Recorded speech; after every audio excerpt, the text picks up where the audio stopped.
Tory leadership candidate Rishi Sunak has said his rival Liz Truss's plans to cut taxes won't touch the sides of dealing with mounting living costs. Writing in The Sun, Mr. Sunak said bolder action was needed to protect people from the worst of the winter, but Ms. Truss allies said tax cuts would put more money in people's pockets and did not rule out more help. The worsening state of the UK economy has become the main battleground in the Tory leadership contest. Both candidates said have put forward rival visions to deal with the economic fallout, with Ms. Truss focusing on tax cuts and Mr. Sunak on bringing down inflation. Ms. Truss and Mr. Sunak are vying for support from Conservative Party members to be elected the next Tory leader and British Prime Minister. Voting has started and the result is due to be announced on the 5th of September when Prime Minister Boris Johnson will leave office. Mr. Johnson is back at work after a holiday, but despite calls to help those struggling with living costs, his spokesman said any new spending decisions would be a matter for the next Prime Minister. The spokesman said the PM would speak to Chancellor Nazim Zahawi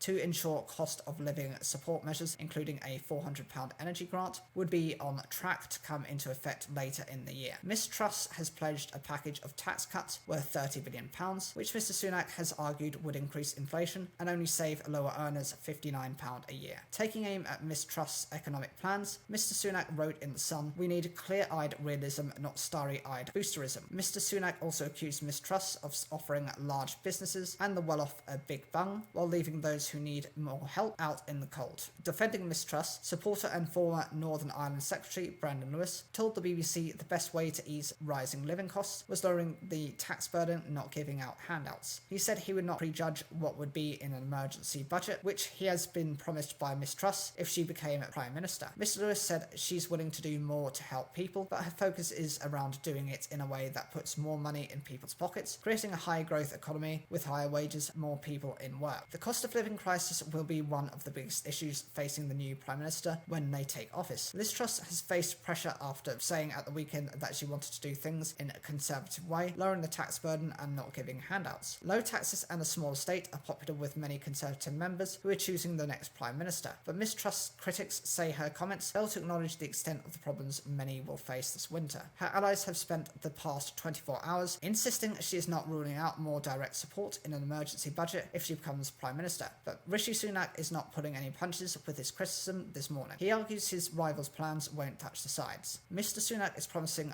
bolder action, but he has not yet set out a plan of what these would be. Over the weekend, Ms. Truss came under fire from Mr. Sunak's allies for suggesting in an interview with Financial Times there would be no handouts to ease the financial burden on households. She told the Financial Times she would look at what could be done, adding, "The way I would do things is in a Conservative way of lowering the tax burden, not giving out handouts." Oliver Dowden, former Conservative Party chairman and supporter of Mr. Sunak's candidacy, has said the precise nature of support offered by the former Chancellor would depend on the exact level of the energy cap when that is announced in due course. The energy price cap, the maximum amount suppliers can charge customers in England, Scotland and Wales for each unit of energy, will go up in October. Energy industry analyst Cornwall Insight estimated the typical domestic customer was likely to pay £3,358 a year from October. Meanwhile, the UK economy is expected to plunge into a year-long recession as inflation soars above 13% later this year, according to forecasts by the Bank of England. Mr. Dowden told the BBC people could judge Mr. Sunak by his record, and the former Chancellor would bring in direct support for people to help them with the cost of living.